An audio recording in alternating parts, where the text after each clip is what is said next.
자, 오늘은 지난 시간에 이어서 발단 225쪽 9번째 줄까지 지난번에 했죠. 거기에 이어서 225쪽 10번째 줄부터 227쪽 21번째 줄까지의 발단 부분의 내용을 공부해 보도록 하겠습니다.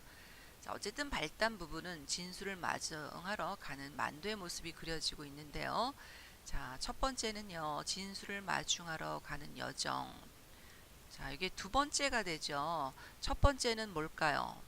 진수를 마중하러 가는 과정 중에서 외나무 다리를 건넜었죠. 이제 두 번째는 단골 주막을 지나치는 만도의 모습이 그려지고 있습니다. 아들을 만나러 가는 것이 중요했기 때문에 단골 주막은 돌아오는 길에 들리겠다 생각하고 가죠. 자, 한번 글을 살펴보도록 하겠습니다. 자, 요 부분을 살펴보겠습니다. 술방 문턱을 넘어서며 만도가 서방님 들어가신다 하면 옆편내는 아이 문둥아 어서 오너라 하는 것이 인사처럼 되어 있었다. 여기서 알 수 있는 만도와 이 주모죠. 주모하고의 사이는 어떤 것 같습니까? 서로 농담을 주고받는 허물없는 사이임을 알 수가 있죠. 자, 그 다음에 여기 문둥아라는 거는요, 토속적인 토속어, 경상도 사투리가 되죠. 경상도의 사람을 낮잡아, 경상도 출신의 사람을 낮잡아 이르는 말이 문둥아예요. 그래서 이 토속적인 모습이 그려지고 비속어가 나타나 있는 부분이 되겠습니다. 자, 만도는 여간 언짢은 일이 있어도 이 옆편내의 궁둥이 곁에 가서 앉으면 속이 저절로 쑥 내려가는 것이었다. 우리 여기 옆편내도 비속어가 사용이 됐죠. 이 옆편내는 만도에게 어떤 존재일까요?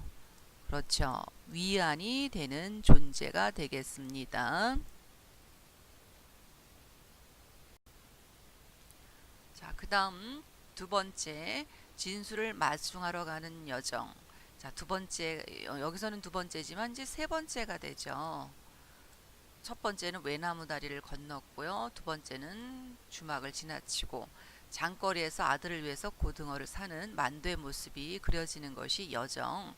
세 번째가 되겠습니다. 장거리는 장이 서는 거리, 시장이라고 볼 수가 있습니다. 근데 시장이 정해져 있는 것이 아니라 요일마다 이제 돌아가면서 장이 서는 되겠죠. 자, 여기서 고등어가 나오는데요. 이 고등어는 자식에 대한 아버지의 애정을 표현하는 소재가 되겠습니다.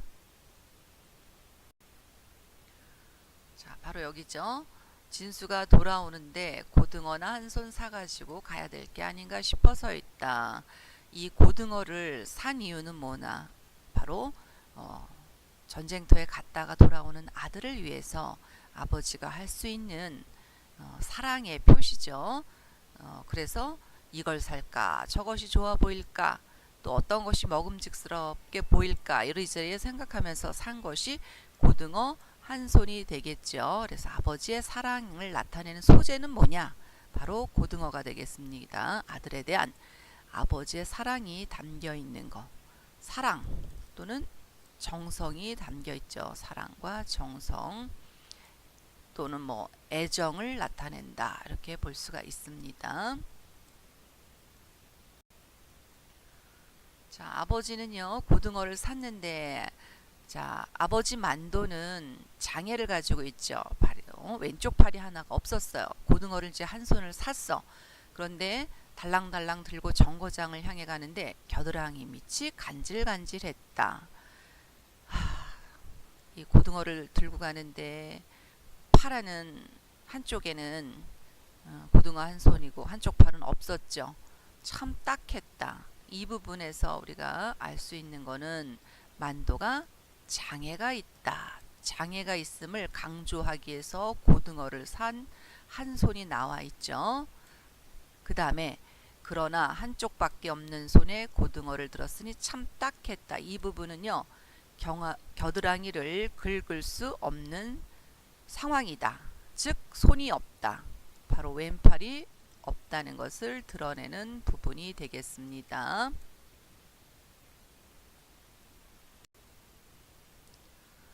그 다음 형식 단락은 227쪽 첫 번째 줄부터 16번째 줄입니다. 정거장 대합실에 만도는 일찍 도착했습니다. 자, 아버지가 여기 지금 나와 있죠. 그죠? 아버지가 대합실에서 고등어 한 손을 이렇게 쥐고 있는 모습이 담겨 있죠. 자, 아버지는 대합실에 좀 일찍 도착을 해서 시계를 봤는데 시계가 고장이 났었죠. 그죠? 시계가 고장이 나서 보면은 어떻게 보이십니까? 여기 보면 유리도 깨지고 그죠? 먼지도 꺼멓게 앉아 있고. 그래서 여보 있어 지금 몇 신교하고 사투리를 이야기했죠. 경상도 지역의 사투리. 그래서 지역적 특색하고 인물의 특성이 아주 잘 살려져 있는 부분이죠. 그 다음에 양복쟁이, 이거는 양복 입은 사람 좀 낮춰 말하는 거죠. 그죠?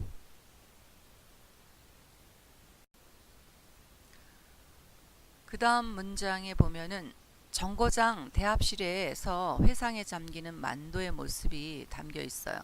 우리가 여기까지가 이제 발단인데요.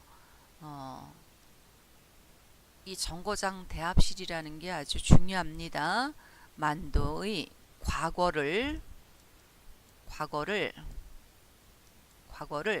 회상하는 매개체가 되겠습니다. 과거 회상 매개체가 뭐냐? 정거장 대합실이 되겠습니다. 왜냐하면 정거장 대합실에서 만도는 바로 이 남양군도로 태평양 전쟁 때 징용이 돼서 가는 곳.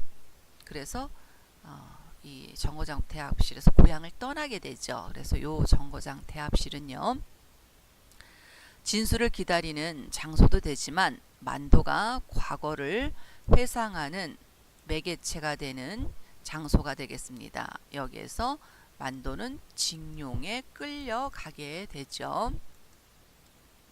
자, 그 다음에 여기 볼까요? 손가락이 시퍼렇게 굳어진 이끼 낀 나무 토막 같은 팔뚝이 지금도 저만큼 눈앞에 보이는 듯 했다. 바로 과거로 해상하는 이 부분이 되겠죠. 그래서 결국은 팔뚝이 지금도 나무 토막 같다. 바로 왼팔을 의미해요. 지금 만도에게는 왼쪽 팔이 하나 없죠. 즉 비극적인 상황을 연상하게 하는 표현을 통해 가지고 다음에 이어질 비극적인 장면을 예고하죠. 자기의 팔이 없는 거를 이렇게 그려지는데 돌아온 아들에게는 다리가 하나가 없는 그런 비극적인 장면을 예고하는 부분이 바로 이 부분이 됩니다.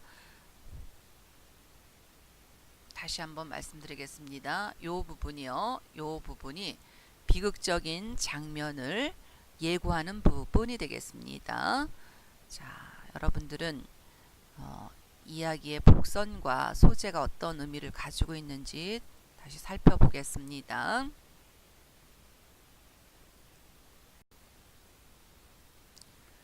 자, 복선은 앞으로 일어날 일들을 미리 넌지시 알려주는 것이 복선이라고 했죠. 그래서 소설에 있어서 어떤 필연성을 부연하는 것이 바로 이 이야기의 복선 구실을 해주는 건데요. 진수의 퇴원 소식은 이 이야기에서 굉장히 큰 복선이 됩니다. 퇴원이라는 것은 병원에 입원했다가 나온다는 얘기죠. 결국은 진수가 상위 군인이 되어서 몸이 상한 채로 돌아온다는 것을 의미하죠. 그 다음에 외나무 다리는 만도와 진수가 함께 외나무 다리를 건너게 되는 상황이 나중에 벌어지게 되죠. 아버지는 다리가 없어서 한번 외나무 다리에 빠졌죠. 그런데 다리가 없는 게 아니죠. 외나무 다리에서 팔이 없어서 균형을 잘못 디뎌서 물에 빠졌죠. 그리고 진수는 다리가 없어서 이 외나무 다리를 건너는데 힘이 들죠. 그래서 만도가 자기 아들을 업고 아버지가 산 고등어는 바로 진수가 들고 그래서 외나무 다리를 건너게 되는 상황이 벌어지죠. 그래서 진수의 퇴원 소식과 외나무다리는 발단 부분에 있어서 이야기의 복선 구실을 해주는 것이고요. 자, 이 고등어는 아들 진수에 대한 만도의 사랑과 정성을 드러내는 소재가 되겠고요. 정거장 대합실은 진수를 기다리는 장소이면서 만도가 과거를 회상하게 되는 장소가 되겠습니다. 자, 다시 한번 살펴볼까요? 고등어는 뭘 나타낸다 그랬죠? 고등어는 사랑, 애정 이런 걸 나타낸다 했죠. 아들에 대한 아버지의 사랑. 그 다음에 외나무다리는 이 소설에서 뭐라 그랬죠? 복선구실이 되겠다 얘기했죠. 그 다음에 정거장 대합실은 뭐냐? 만도가 과거를 회상하는 장소가 되고 진수를 기다리는 장소가 되고, 복선구실은 또 하나 있죠. 바로 진수의 퇴원 소식이 복선구실을 하게 됩니다. 오늘 영상 강의는 여기까지입니다. 이상입니다.